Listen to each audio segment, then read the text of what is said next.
Muito boa noite, minha gente, meus amigos e irmãos em Cristo. Sejam muito bem-vindos a mais um Projeto EBD. Hoje, lição de número 6, Apocalipse, o livro do trono. A lição da revista Betel Dominical. Nós estamos aqui no segundo trimestre de 2022. E essa lição de número 6 vai falar sobre o trono de Deus que João vê no capítulo 4 do livro de Apocalipse. Beleza?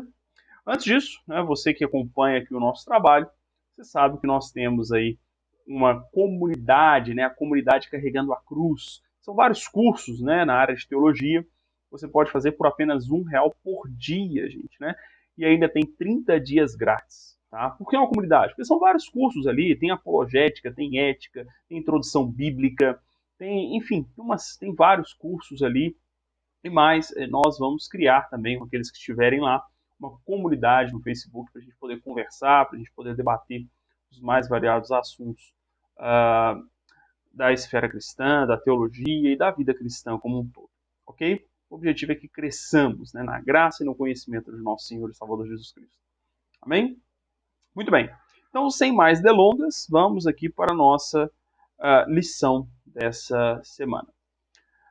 Antes, agradecer aqui aos nossos pastores, que sempre nos apoiam, nos ajudam, nos ensinam, nossos professores, pastor Clóvis Afonso da Costa Júnior, nosso pastor-presidente, pastora Jaqueline, pastora Eti, que está à frente do ensino aqui da Igreja Assembleia de Deus, a missionária Carla, que é a superintendente, que sempre nos apoia, sempre nos ajudam, tanto instruindo, nos ensinando, como também nos dando aqui esse espaço, ok? Muito bem, então, feitos os agradecimentos, vamos para a lição dessa semana. O texto base, ou texto áureo, está em Apocalipse capítulo 4, versículo 2, que diz assim: E logo fui arrebatado em espírito, e eis que um trono estava posto no céu, e um assentado sobre o trono. Apocalipse 4, versículo 2. Os textos de referência, eu acho que hoje vale a pena nós lermos, porque eles serão comentados. Geralmente eu não leio os textos de referência, mas vale a pena nós lermos aqui. Acompanhe aí na sua revista ou na sua Bíblia, tá? Diz assim, Apocalipse capítulo 4, do versículo 3 ao versículo 6, são os textos de referência da lição de hoje. E o que estava sentado era na aparência semelhante à pedra de jaspe e de sardônica, e o arco celeste estava ao redor do trono, e era semelhante à esmeralda. E ao redor do trono havia 24 tronos, e via sentados sobre os tronos 24 anciãos, vestidos de vestes brancas. E tinham sobre suas cabeças coroas de ouro. E do trono saíam relâmpagos e trovões, e vozes. E diante do trono ardiam 7 lâmpadas de fogo, as quais são 7 Espíritos de Deus. E havia diante do trono um como mar de vidro, semelhante ao cristal, e no meio do trono e ao redor do trono 4 animais cheios de olhos, por diante e por detrás. Esses versículos vão ajudar a gente a entender, ok? Então, no primeiro tópico, ele vai falar sobre o trono. E os objetivos da lição é mostrar, que o Apocalipse ele tem ali como não um tema central, o tema central é a revelação do Senhor Jesus, mas o trono é uma figura recorrente ali, Então Jesus é sempre revelado assentado ao trono, Então é uma figura importante, tá?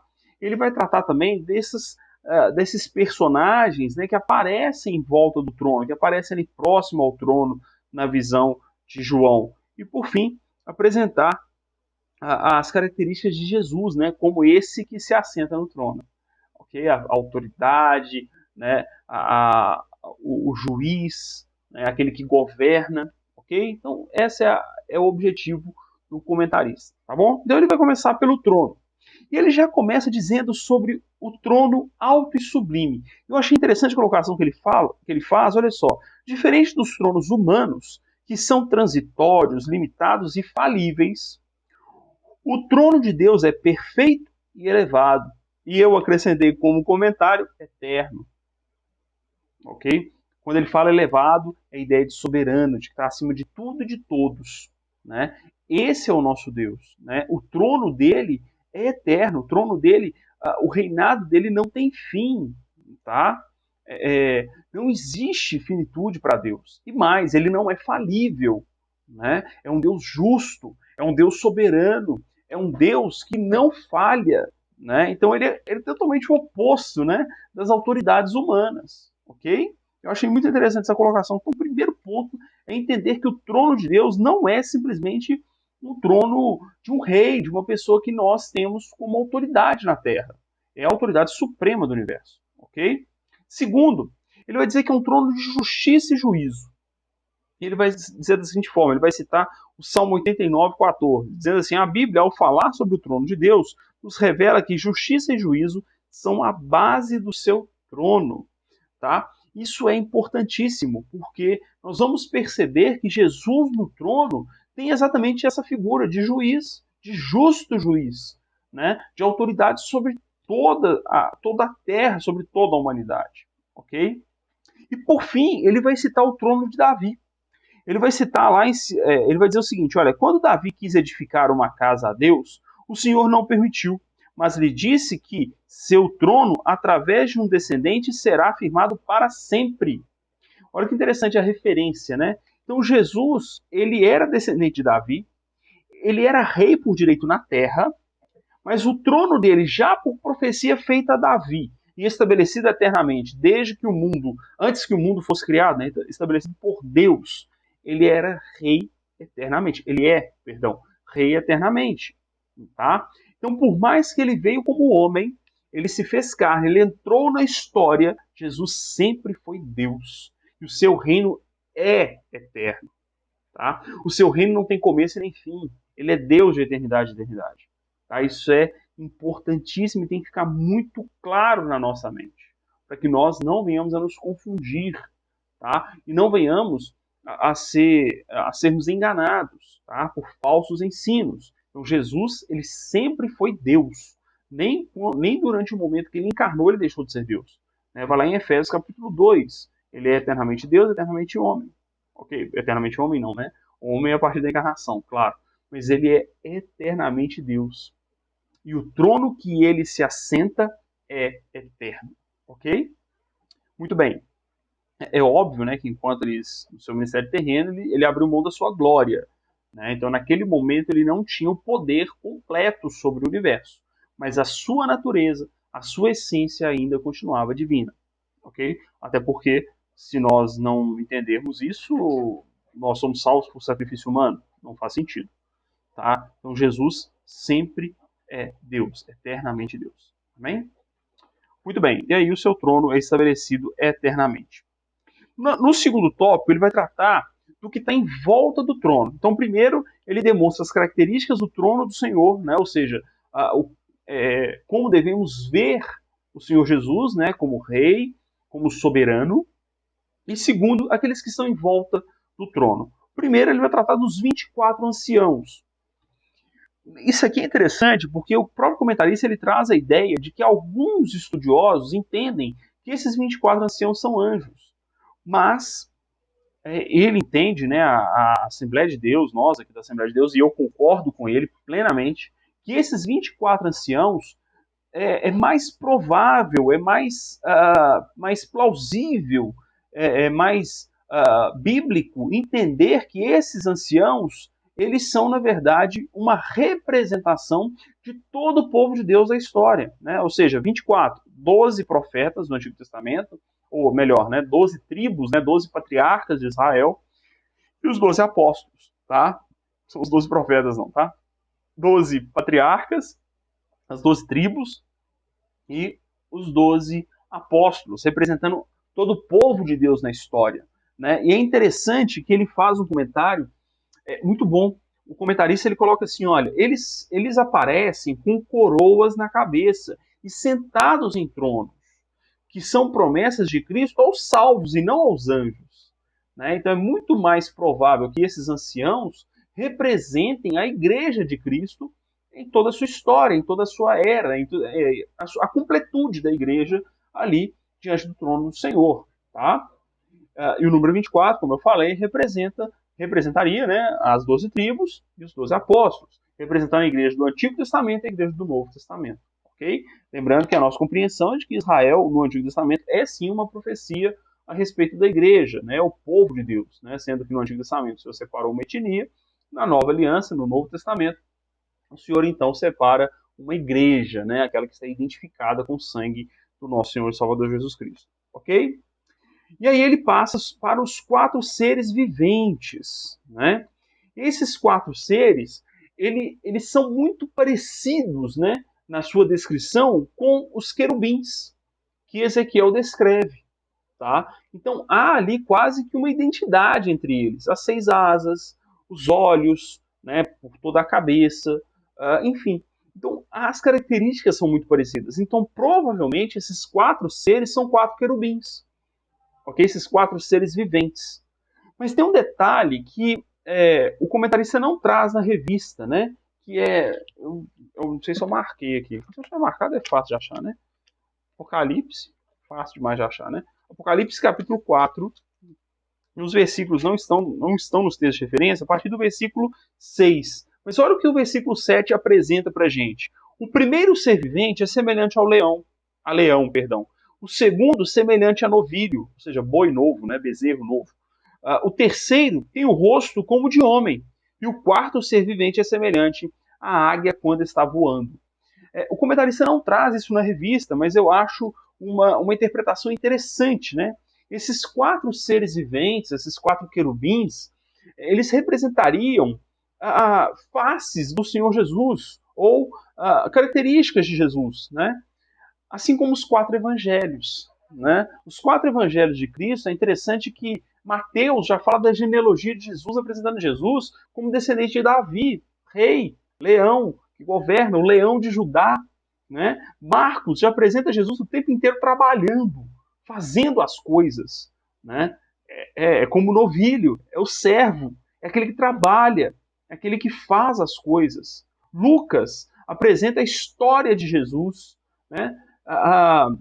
Uma visão mais humana do Senhor Jesus. Né? Não que Jesus fosse meramente homem, repito, tá? Jesus não era meramente homem, 100% Deus. Tá? Mas é apresentado ali Jesus inclusive, né, o Evangelho de Lucas, ele é escrito para Teófilo, que é um grego, né?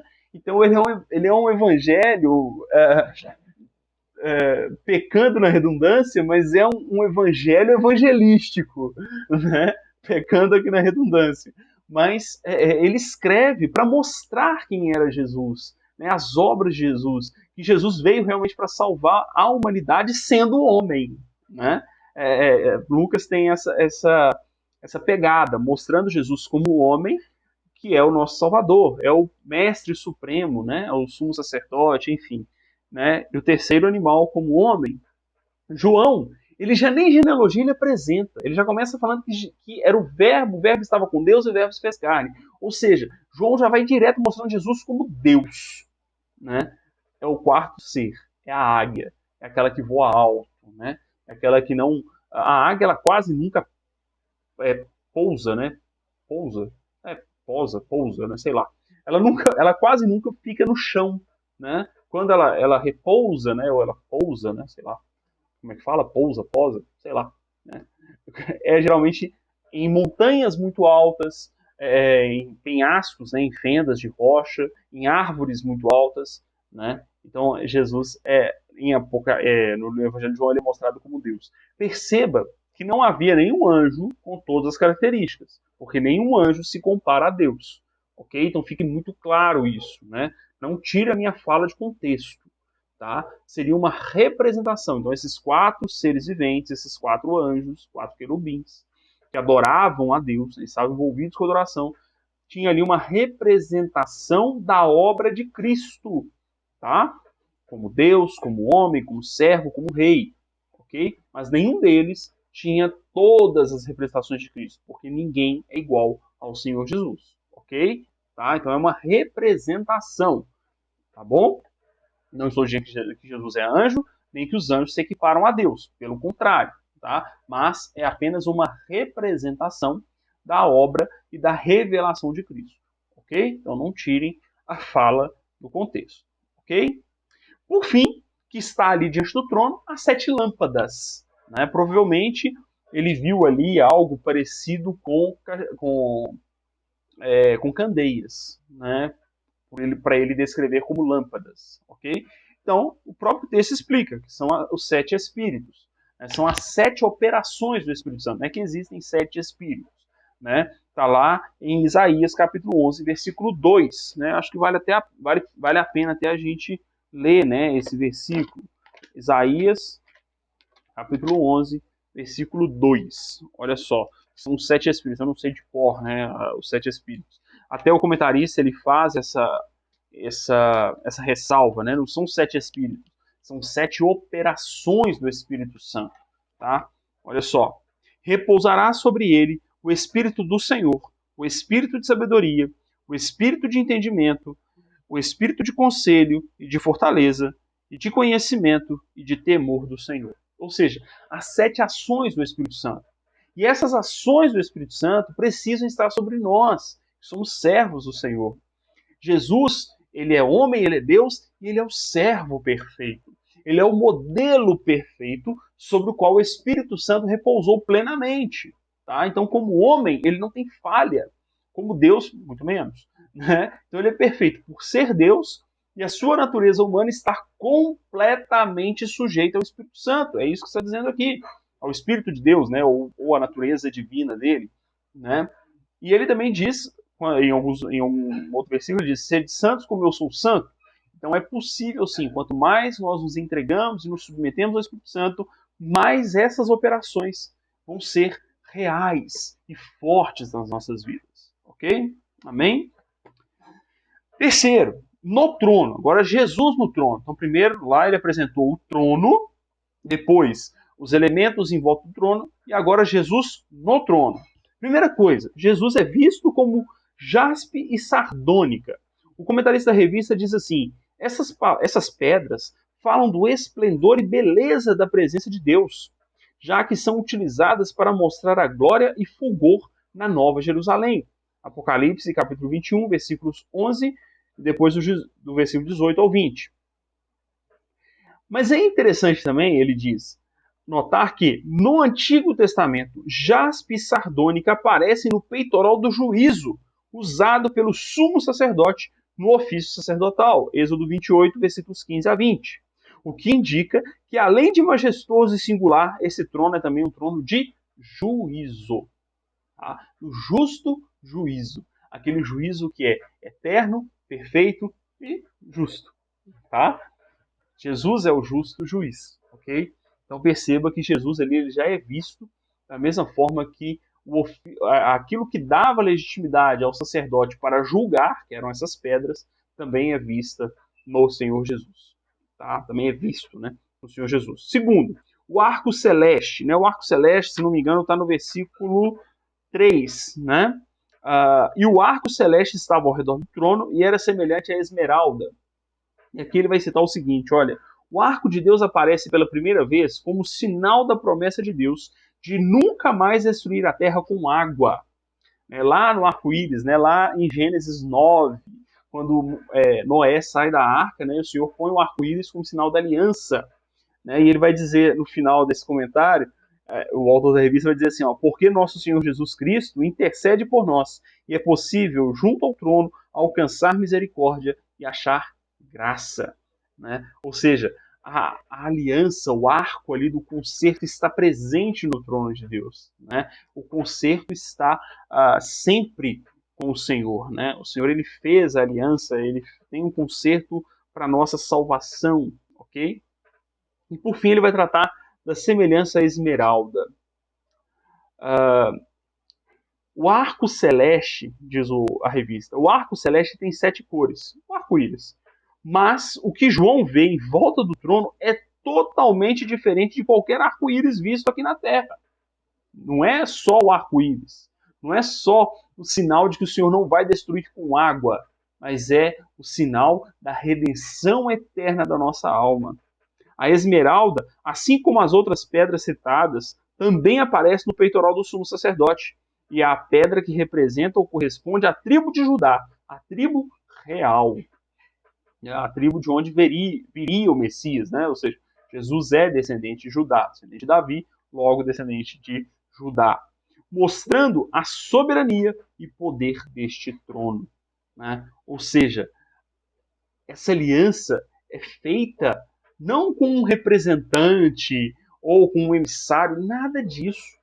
A aliança feita no Calvário é uma aliança feita com o próprio Deus. É uma aliança feita com o sangue de nosso Senhor Jesus. Aliança que garante a nossa redenção. Porque o Rei dos Reis, o Senhor dos Senhores, morreu em nosso lugar. Ou seja, essa visão, né, do trono é talvez a visão mais maravilhosa que tem ali no livro de Apocalipse. Porque ali estamos vendo o Rei dos Reis, que morreu em nosso lugar, né, está sendo descrito, né, João viu, e nós veremos em breve, quando estivermos na glória com o Senhor. O Rei dos Reis, que morreu e nos comprou para sermos reis e sacerdotes diante do Pai. Nos comprou para sermos reis e sacerdotes de Deus. Amém? Bom, eu espero que o comentário tenha contribuído com os irmãos, né, com os amigos aí que acompanham o nosso trabalho. Não deixe de curtir, comentar, compartilhar esse vídeo, tá, com pessoas que você acha que serão edificadas. E é isso. Que Deus abençoe a todos. Um grande abraço e até o próximo vídeo.